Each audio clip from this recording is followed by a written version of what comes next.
Hello, everybody. Dr. Rick Wallace dropping in on you. I want to thank everybody for all the comments that you guys drop over different platforms. And right now, we're streaming on a total of 7 platforms.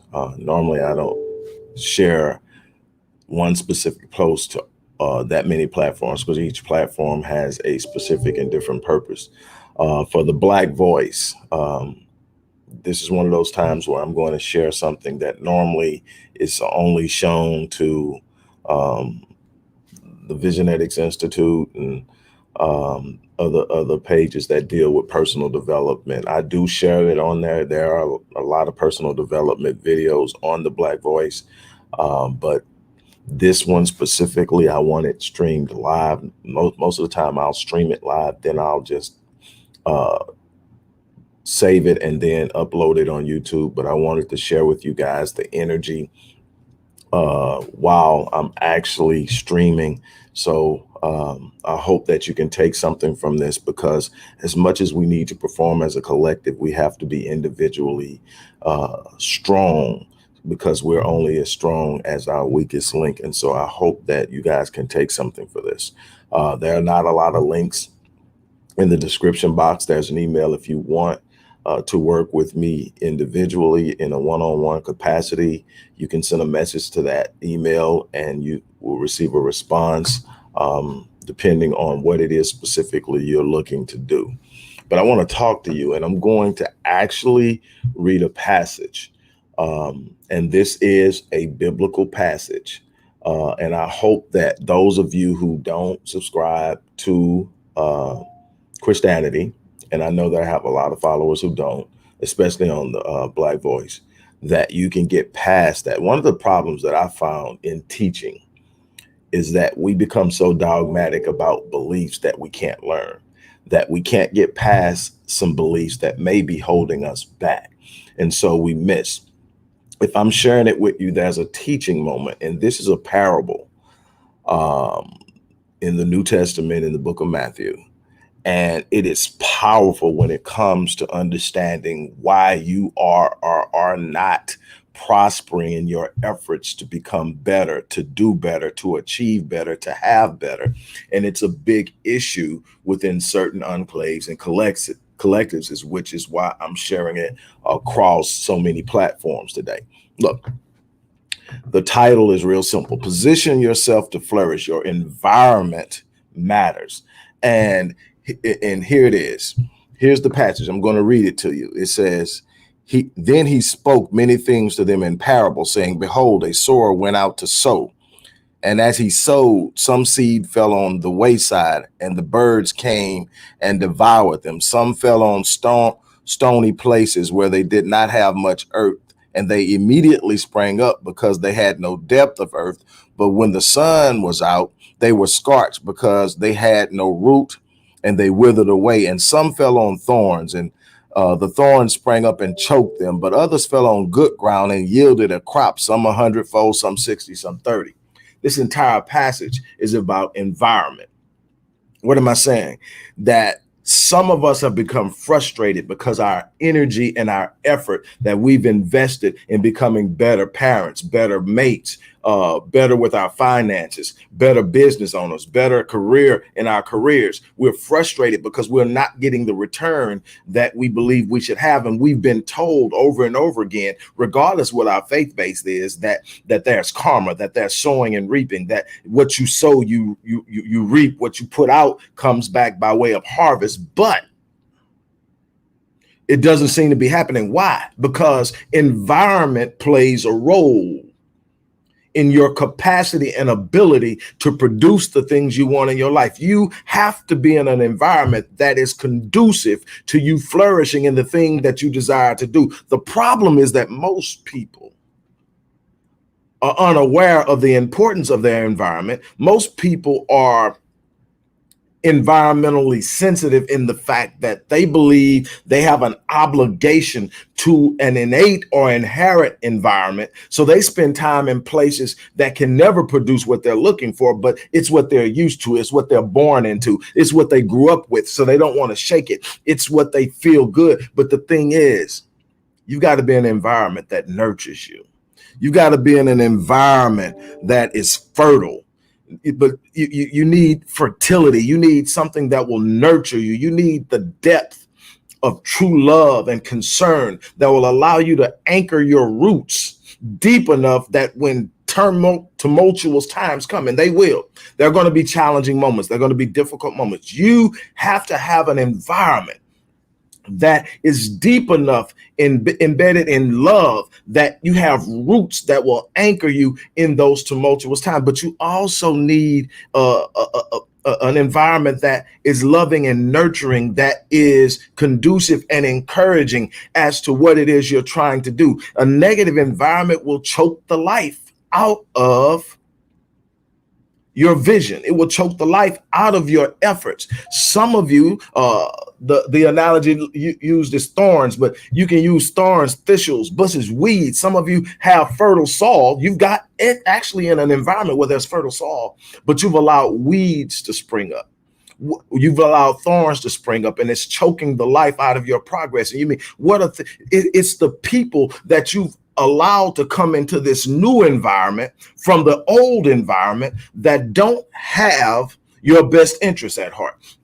It's people that secretly don't want to see you do well. It's people that even if they want to see you do well, there's so much negativity and doubt in their life that they're superimposing their fears and their doubts upon you. And they're speaking negativity into your situation at a rate that it's having an impact on your subconscious. And now you're starting to embody what they fear, embody what stresses them, embody what makes them anxious.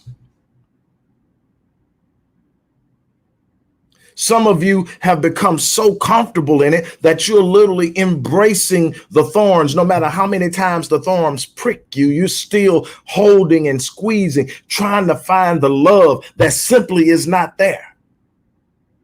You've got to have an environment. You got to have an environment where someone will speak into you. Someone will sow into you. Someone will pour and shine light on you instead of being the ones always absorbing your light. You need an environment where there's some reciprocity taking place, where when you put out, somebody pours back into you. It doesn't have to be the person that you pour into, but it's got to be somebody in the environment that knows you need it and is willing to do it, or you are going to end up drained, overwhelmed, consumed, and frustrated. What am I getting at? I'm trying to get you to understand. I'm trying to get you to understand that environment is important. Some of you got people around you. Some of you are in situations that don't support it. Some of you are just not in a place. You've got to find fertile soil. You've got to find fertile soil. You've got to find a place where there's sunlight. You got to find a place where you can be watered. You've got to find places where you can fully grow. You don't get what you want. You get who you are. And if you can't advance and become what you should be in order to have what you should have, you will never achieve it. It will simply be something inside of you. You need somebody that can nurture the vision, somebody that can see where you're going and have a little something to add to it. Yes, you need to be serving and putting out, but you can't have an environment where everything is sucking out of you and there's nothing there to pour into you. You can't survive and sustain over the long haul that way. It's frustrating. It's disappointing. It's overwhelming. You've got to learn how to find a place where you can plant and grow deep roots. Roots are immensely important for surviving droughts. Roots are immensely important to weather the winds of change. Too many people get uprooted because they don't have deep roots when the winds of change hit, when the vicissitudes of life roll in. It's difficult to stay firm because you haven't planted deeply, because the soil doesn't allow you to. There's no depth. There's no true love. You got to understand that there is so much to the environment. That's what this parable is about. This is what Jesus was trying to tell them in this parable, is simply this. You can have a bunch of things right, but be trying to accomplish it in a toxic environment, and your efforts will be constantly and consistently frustrated, restricted, inhibited. You're going to have to relocate. And this isn't necessarily geographically. It's spiritually, it's emotionally, it's within personal encounters and relationships. You got to find a place where you can encounter people on a regular basis that lift you, that elevate and edify you, that speak power into your situation, that tell you they believe in you. You need that type of environment. You need where you put out, it comes back.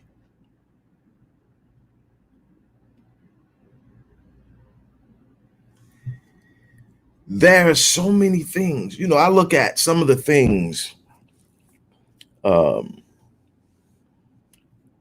that has transpired in my life over the last, let's just say it's 2020, the last 10 years.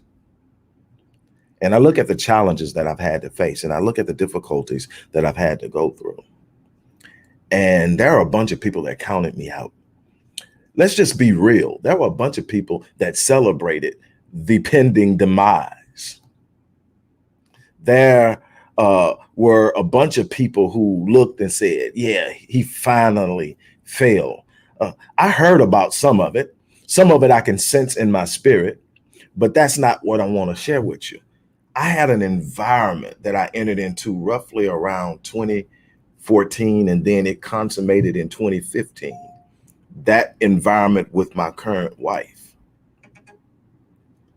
And in that environment, that was encouragement. In that environment, that was a depth of love. In that environment, that was accountability. In that environment, that was a sense of faith and belief, and challenge to rise to the occasion. It was it was a conglomerate energy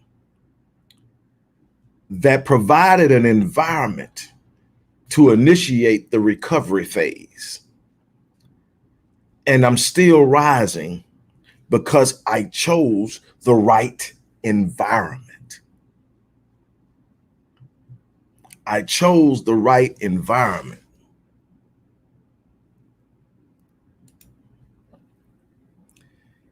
What you don't understand, regardless of what faith you claim, your environment is going to have a direct impact on your personal growth, your emotional, spiritual, and mental health, your total outlook on life. Some of you have gotten people that you care about deeply, but they don't even have the capacity to care about you. And you're wondering why you seem so bogged down. The plan looks superb. Your grind is on 10. Your outlook, as much as you can have it, is positive. And you're wondering, why am I not getting the harvest? Well, sometimes, let me take a little side trip. Let me digress for just a moment here. Sometimes you got to realize that when you're planning for something major, the gestation period for what you've planted is longer than it may be for something else. See, I can plant a rose and I can see that rose come to fruition and literally bud in a matter of weeks. But if I'm planting an acorn and hoping for an oak tree, I'm going to have to wait a lot longer to see what I planted come to fruition. But when it does,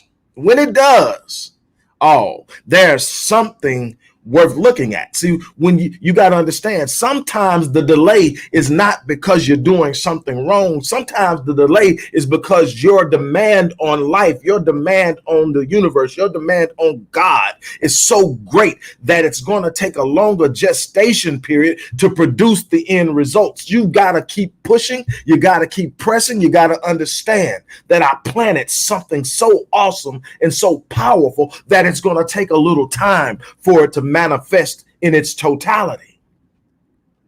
But see, what you got to learn how to do is learn how to celebrate the small steps that you're taking in moving towards the grander thing. That's the journey. That's what you get to experience every day, is the journey. You get to experience taking little small steps. Every now and then there's a quantum leap where you start here and you wake up and before it's over, you're over here. That doesn't happen often. It's beautiful when it happens, but it normally happens because of the momentum you've created with the small steps. But the small steps are the one you got to learn to celebrate. That's where you find your happiness and your joy, in understanding that I'm not the man that went to bed yesterday.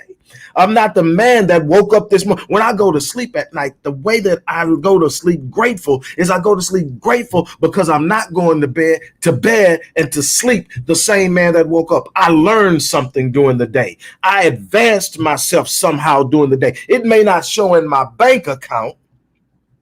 It may not show in any new relationships, but it's in the thing that I know I learned something different. Maybe I learned how to be more responsive to my wife. Maybe I learned how to be a little more patient with my children. Maybe I learned how to center myself a little bit better in prime real estate for progression. But whatever it is, I make sure that I engage something I've never engaged before every day.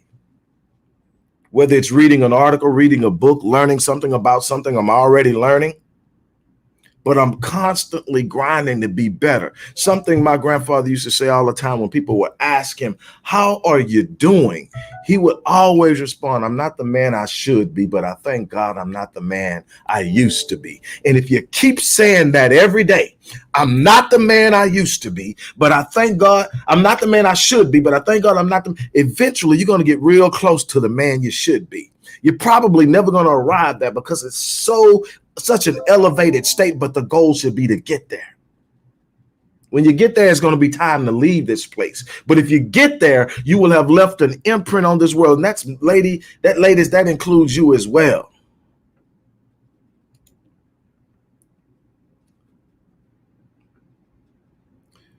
We have to get to a point where we are guarding that which is precious to us.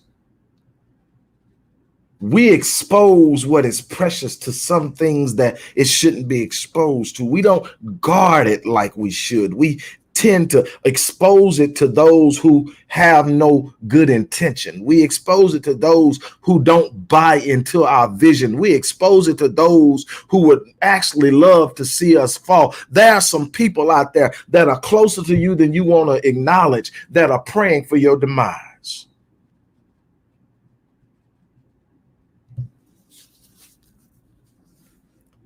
As I get ready to shut this down, I just want to leave you with this. Environment. That's what that whole passage is about. You've got to get the right environment. Then you got to guard the environment because you don't want weeds and thorns coming in to the environment. You may have fertile soil, but you're still getting the life choked out of your progress because you've allowed weeds to come up and thorns to come up and thistles to come up, and it's invaded your space and choked the life out of what you're trying to do. Guard your environment. Position yourself in a place where you can flourish.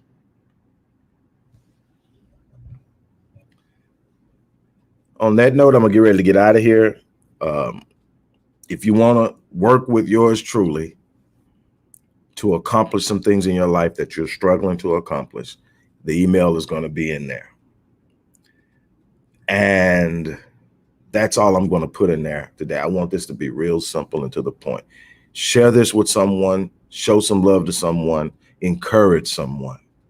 There is an opportunity to win. If you're still breathing, you're still in the fight. And as I always say, I live my life on full so that I will die on E. I'm challenging you to do the same thing. On that note, I'm out of here.